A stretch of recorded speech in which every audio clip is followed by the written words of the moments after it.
Assalamualaikum warahmatullahi wabarakatuh. Kami dari kelompok 3 ingin mempresentasikan hasil kerja kelompok kami. Adapun ketua dan anggotanya yaitu Ketua Anissa Mawaddah Arif Putri, anggotanya yaitu Rizka Afrilianti, Ananda Dewi Mustika, Siti Humaira, dan Ika Nurjannah. Baiklah, untuk mengefisienkan waktu, saya persilahkan kepada pemateri pertama. Pemateri pertama dipersilahkan. Terima kasih atas kesempatannya. Saya Rizka Afrilianti akan membacakan tentang pengertian manajemen risiko. Manajemen risiko adalah mengidentifikasi, menganalisis, mengevaluasi, mengendalikan, dan berusaha menghindari, meminimalkan, atau bahkan menghilangkan risiko yang dapat diterima. Dalam hal ini, risiko berkaitan dengan perkataan atau metodologi dalam menghadapi ketidakpastian dalam bisnis. Dalam KBBI, arti kata risiko adalah hasil dari tindakan yang tidak menyenangkan, merugikan, atau membahayakan. Ketidakpastian ini bisa dalam bentuk ancaman, pengembangan strategi, dan mitigasi risiko. Dalam suatu perusahaan, manajemen risiko adalah proses perencanaan, pengaturan, kepemimpinan, dan mengendalikan kegiatan organisasi untuk meminimalkan risiko pendapatan perusahaan. Selanjutnya, menurut para ahli di bidang manajemen menjelaskan apa itu manajemen risiko. Yang pertama, menurut Fahmi, manajemen risiko adalah bidang ilmu yang secara khusus membahas bagaimana organisasi menerapkan langkah-langkah dalam menetapkan semua masalah menggunakan pendekatan manajemen yang sistematis. Yang kedua, menurut Jojo Sudarso, manajemen risiko adalah penerapan fungsi manajemen dalam manajemen risiko, terutama risiko yang dihadapi oleh organisasi, perusahaan, keluarga, dan masyarakat, termasuk kegiatan dalam perencanaan perorganisasian, penyusunan, pemimpin, dan mengawasi, termasuk mengevaluasi dan program manajemen risiko.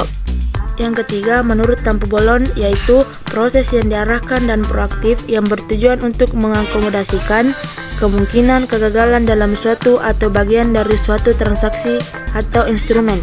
Dan yang terakhir yaitu menurut Siahan pada tahun 2007, yaitu perbuatan praktik dengan manajemen risiko menggunakan metode dan peralatan untuk mengelola risiko suatu proyek.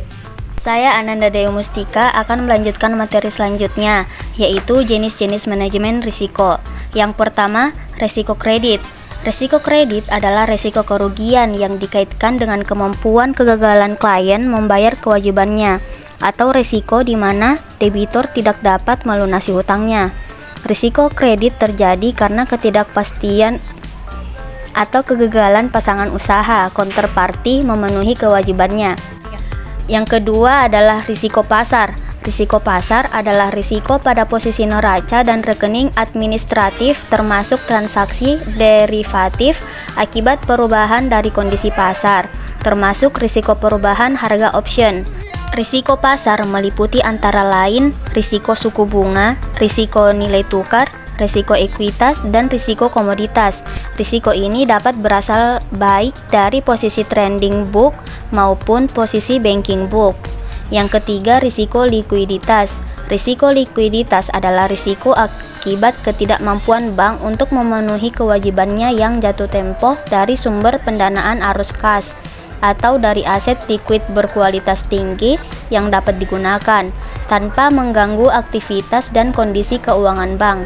Risiko ini disebut juga risiko likuiditas pendanaan atau funding liquidity risk. Keempat, yaitu risiko operasional.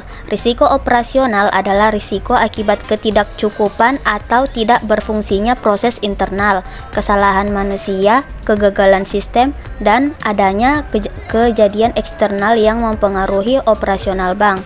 Sumber risiko ini antara lain oleh sumber daya manusia, proses, sistem, dan kejadian eksternal. Yang kelima, yaitu risiko hukum. Risiko hukum adalah risiko yang timbul akibat tuntutan hukum atau kelemahan aspek yuridis. Risiko ini juga dapat timbul antara lain karena ketiadaan peraturan perundang-undangan yang mendasari atau kelemahan perikatan, seperti tidak dipenuhinya syarat sahnya kontrak atau agunan yang tidak memadai. Yang keenam, yaitu risiko reputasi. Risiko reputasi adalah risiko akibat menurunnya tingkat kepercayaan stakeholder yang bersumber dari persepsi negatif terhadap bank.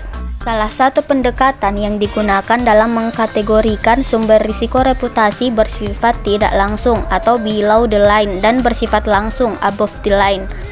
Yang ketujuh yaitu risiko strategi. Risiko strategi adalah risiko akibat ketidaktepatan bank dalam mengambil keputusan atau pelaksanaan suatu keputusan strategis serta kegagalan dalam mengantisipasi perubahan lingkungan bisnis.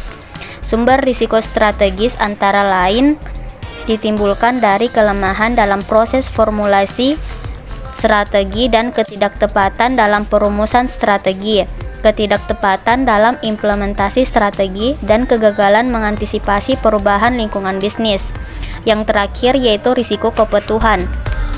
Risiko kepatuhan adalah risiko yang timbul akibat bank tidak memenuhi atau tidak melaksanakan peraturan perundang-undangan dan ketentuan yang berlaku. Sumber risiko kepatuhan antara lain timbul karena kurangnya pemahaman atau kesadaran hukum terhadap ketentuan maupun standar bisnis yang berlaku. Baiklah, saya Siti Humaira akan melanjutkan materi selanjutnya yaitu bentuk penanganan manajemen resiko. Bentuk penanganan manajemen resiko ada 5 yaitu 1. Identifikasi resiko, 2. Asesmen resiko, 3. Respon resiko, 4. Implementasi, dan yang terakhir ada evaluasi dan review. Nah, yang pertama ada identifikasi risiko. Pada tahap ini dilakukan untuk mengidentifikasi kemungkinan risiko yang akan terjadi atau dialami oleh perusahaan, organisasi, atau lembaga. Identifikasi kemungkinan risiko ini bisa meliputi berbagai aspek, mulai dari aspek sosial, hukum, ekonomi, produk atau jasa, pasar, hingga teknologi. Yang kedua, asesmen risiko. Cara manajemen risiko berikutnya yaitu tahap asesmen risiko. Dalam tahap ini, perusahaan atau organisasi akan memberikan penilaian terhadap kemungkinan kerugian yang akan didapatkan. Bukan hanya pemimpin perusahaan atau organisasi, asesmen risiko ini juga harus dilakukan oleh individu masing-masing bidangnya untuk turut menganalisis. Yang ketiga, respon risiko. Cara manajemen risiko selanjutnya yaitu respon risiko. Sesuai dengan namanya, respon risiko dilakukan untuk memilih berbagai langkah atau cara yang dapat dilakukan dalam menangani masalah yang terjadi. Yang keempat, implementasi. Cara manajemen risiko yang dapat dilakukan berikutnya yaitu tahap implementasi. Tahap ini tidak lain adalah melaksanakan seluruh metode yang direncanakan. Dengan melakukan setiap metode yang disusun dapat mengurangi dan menanggulangi pengaruh dari setiap risiko yang ada. Yang terakhir adalah evaluasi dan review. Cara manajemen risiko yang terakhir adalah melakukan evaluasi dan review. Perencanaan yang telah disusun bisa jadi dalam pelaksanaannya tidak berjalan sesuai target. Hal ini tentu saja mendapatkan pengaruh dari faktor lingkungan yang tidak dapat diprediksi sebelumnya. Tidak jarang kondisi ini akan menyebabkan perubahan rencana manajemen risiko yang telah dibuat sebelumnya. Selanjutnya, saya Ika Nurjana akan membawakan materi tentang contoh manajemen risiko. Yang pertama, contoh kasus Bank Indover. Pada bulan Agustus 2008, Indover masih mencetak laba sebesar 2,0 juta euro. Dengan rasio CAR pilar 1 18,43%, rata-rata peningkatan net interest income 44,35%. Rata-rata peningkatan aset 2% per bulan. Rata-rata peningkatan pinjaman perusahaan sebesar 1,9% per bulan. Bulan September, kondisi pasar keuangan mulai terguncang. Pada awal September, kondisi pasar keuangan mulai memperlihatkan goncangan dengan ditandai oleh penerus merosotnya oleh harga surat-surat berharga. Kedua, money market di pasar Eropa semakin langka karena semua bank melakukan penahanan likuiditas untuk keperluan intern dan nasabahnya sendiri. Likuiditas Indover mulai memperlihatkan penurunan tapi masih dapat ditanggulangi. Yang kedua, contoh Bank BNI Syariah Yogyakarta. Bank BNI Syariah khususnya di BNI Syariah Cabang Kusuma Negara Yogyakarta dikatakan bank yang sehat karena dilihat dari manajemen risiko kredit di Bank BNI Syariah. Untuk pengelolaan risiko secara umum telah dilakukan dengan baik karena sudah sesuai dengan penerapan konsep enterprise risk manajemen yang salah satunya adalah menerapkan manajemen risiko. Faktor penyebab terjadinya risiko atau kredit pembiayaan bermasalah disebabkan oleh SDM atau sumber daya manusia, yaitu dari pihak bank ataupun pihak nasabah, serta dalam risiko operasionalnya akibat dari kurangnya sistem informasi atau sistem pengawasan internal. Bank BNI Syariah, cabang Kusuma Negara Yogyakarta secara keseluruhan dapat mempertahankan peringkat tingkat kesehatan bank berbasis risiko sepanjang tahun 2016.